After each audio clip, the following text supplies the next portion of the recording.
Graça e paz, família, muito bom estar conectado com você, compartilhando porções da Palavra de Deus. Quando eu falo para você, ou eu pergunto, qual é o sentimento mais importante que uma pessoa deseja ter dentro dela? Você pensa em qual sentimento? E quando eu falo para você sobre o que tem roubado esse sentimento, são as preocupações. Iremos falar sobre isso nesse vídeo. Fica conectado comigo, daqui a pouquinho eu volto. Um abraço.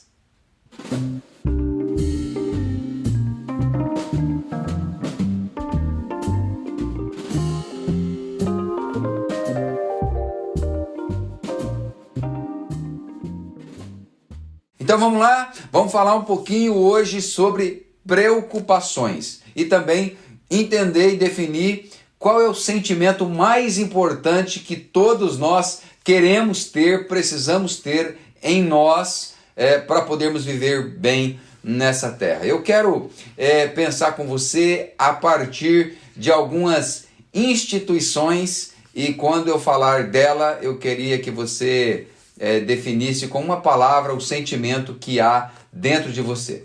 Quando eu falo para você sobre família, qual é a palavra que define para você família? Quando eu falo sobre educação, qual é a palavra que surge do teu coração? Quando eu falo para você de política, qual é a palavra que surge dentro de você quando a gente pensa sobre política? E quando eu falo para você de igreja, qual é a palavra que surge dentro de você? Veja, não é difícil governar não é difícil governar a favor de um povo, é difícil governar contra um sistema.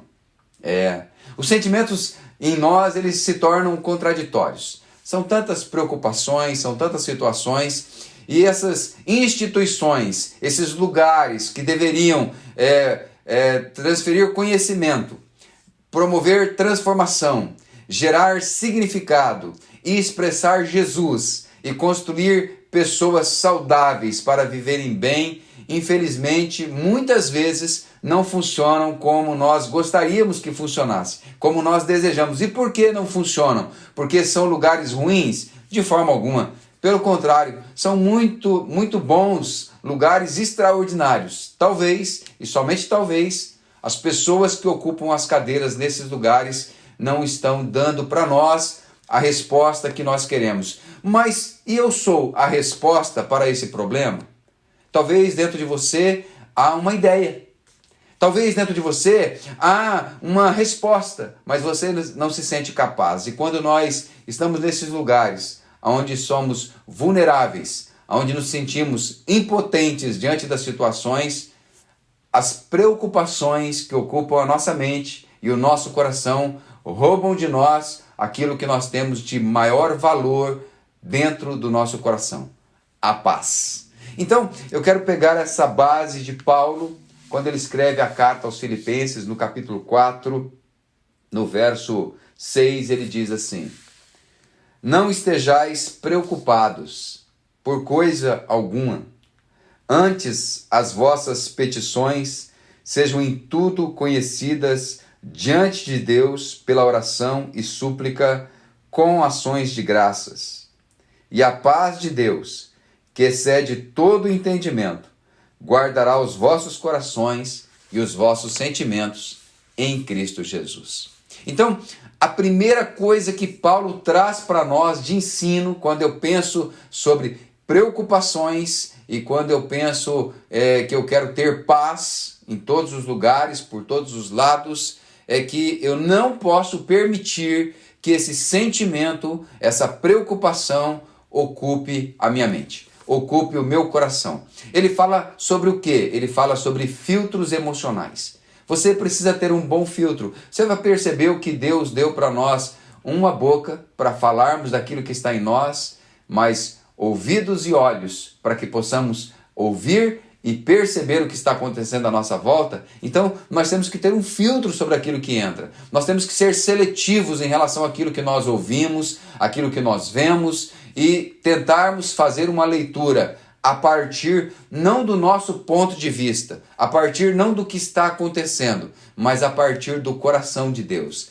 Deus está no controle, Os pensamentos dele a respeito disso são maiores que os nossos pensamentos, e acredite em mim, de alguma forma, isso que está acontecendo neste momento irá cooperar em seu favor. Talvez você ainda não conseguiu perceber o todo, você só vê em partes, e essa parte que você vê tem trazido preocupação ao seu coração. A primeira coisa que nós precisamos ter é um filtro. Aprenda a filtrar as coisas. A segunda coisa que nós podemos perceber quando Paulo fala, ele diz, olha, antes as vossas petições sejam todas conhecidas diante de Deus. Aprenda a se apresentar diante de Deus.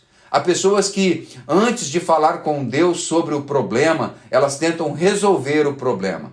Para que isso aponta? Isso aponta para algo muito simples. Quando eu quero resolver, eu vou murmurar, eu vou reclamar, porque eu acredito mesmo que eu consigo resolver com a força do braço. Eu consigo resolver com as minhas convicções, eu consigo resolver com o meu saber, eu consigo resolver com as minhas posses, eu consigo resolver do meu jeito. Quando eu oro, eu estou dizendo para Deus, olha Deus, tem um problema e eu preciso ter uma parceria com o Senhor para resolver essa questão. Realmente, sozinho, sozinha, eu não vou conseguir. É você olhar para Deus e dizer para Ele, olha para a minha casa, olha para o meu casamento, olha para os meus filhos, olha para a minha história, Pai. Olha para o momento que eu estou vivendo e vem em meu favor. Apresentar diante de Deus essa situação. Colocar e entregar para Ele esse problema. Falar com Ele a respeito para que Ele possa, no tempo dele, trazer uma resposta favorável, vir em seu favor. A Bíblia conta a história de Daniel. Diante de um momento em que desafiou a sua fé, que desafiou a sua autoridade, que desafiou o local, a cadeira que ele estava sentado no governo, ele decidiu ir para casa e orar, falar com Deus. Era um hábito de Daniel. Daniel fazia isso 3 vezes ao dia. Nós precisamos ter esse hábito. A Bíblia conta a história de Moisés. Moisés, costumeiramente, a Bíblia diz que ele tinha o hábito de sair fora do arraial, do meio daquela miscelânea, daquela confusão, de tudo aquilo que estava acontecendo, e armar a sua tenda fora do arraial, e ali Deus falava com Moisés. Jesus, ele disse, e tu quando orares, entra no teu quarto em secreto, e fala com o teu pai em secreto, e o teu pai que vem em secreto te recompensará. Aprenda a entrar nesse lugar em Deus, aonde Ele pode trazer refrigério, refúgio, respostas para a sua vida. O salmista no Salmo 91 diz, aquele que habita no esconderijo do Altíssimo, à sombra do Onipotente descansará.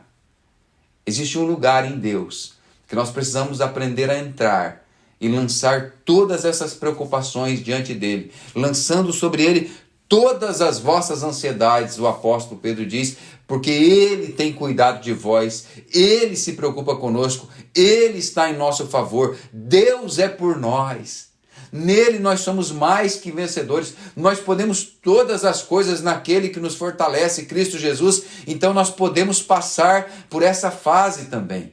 Apresenta diante dele essa situação. A terceira coisa que eu aprendo, ele diz que nós devemos fazer isso com a oração, súplica, mas também com ações de graça.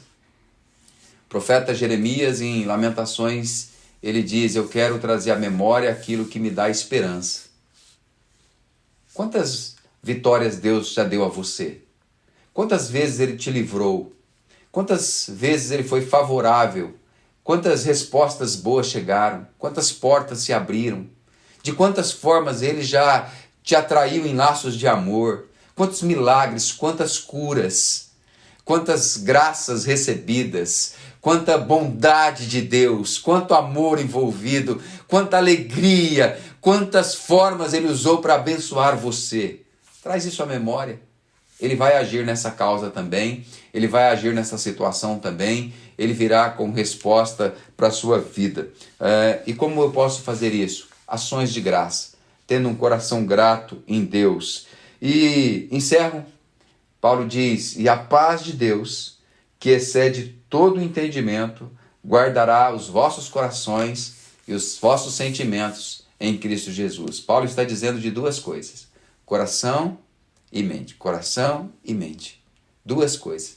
Nós precisamos entender que Ele quer guardar o nosso coração e os nossos sentimentos em Cristo Jesus. E essa paz, ela excede o nosso entendimento.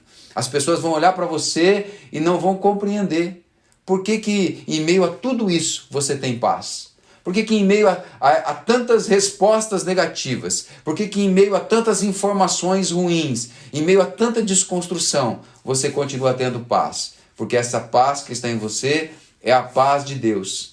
É a paz que te direciona, é a paz que gerencia a sua vida, é a paz que te controla, é a paz que te conduz, é a paz que te leva mais um pouco, que faz você dar mais um passo, que faz você se levantar a cada manhã e acreditar novamente, que faz você olhar para essa pessoa e decidir perdoá-la, e decidir dar a ela mais uma chance, e decidir incluí-la e amá-la.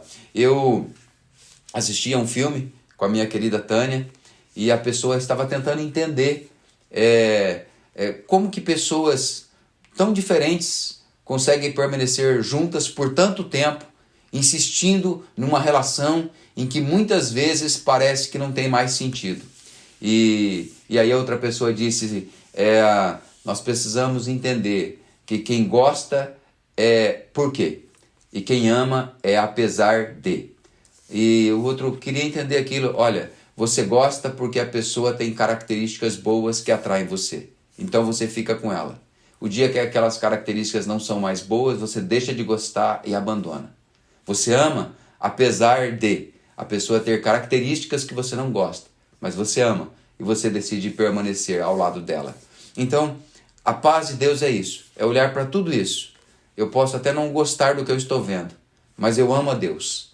Eu amo as pessoas. E eu sei que o meu Deus, aquele que eu creio, que morreu por mim, que ressuscitou, estará agindo em meu favor em todo o tempo. E a paz de Deus guardará você, guardará o seu coração, seus sentimentos, guardará a sua família, e em meio a tudo isso, você saberá se conduzir, saberá dar o próximo passo, terá forças para se levantar, para vencer, porque Deus é contigo e a paz dele habita em você. Então as preocupações não gerenciam mais a sua vida. Pelo contrário, quem gerencia você, quem gerencia suas ações e quem faz você seguir em frente é a paz de Deus. Quero orar com você. Pai, em nome de Jesus, obrigado, porque um dia Jesus morreu por nós, intercede por nós e está ao nosso lado. E no Senhor nós sabemos que podemos ter paz por todos os lados. Nós lançamos diante do Senhor todas as nossas ansiedades, todas as nossas preocupações. Toca nessa pessoa agora, remove toda a preocupação da mente dela, coloca a paz, a tua paz, que excede todo o entendimento, para que guardada em ti, ela possa ter soluções práticas para problemas difíceis e viver bem em todo o tempo, para a glória do teu nome, em nome de Jesus. Amém e amém. Deus abençoe você. Um abraço.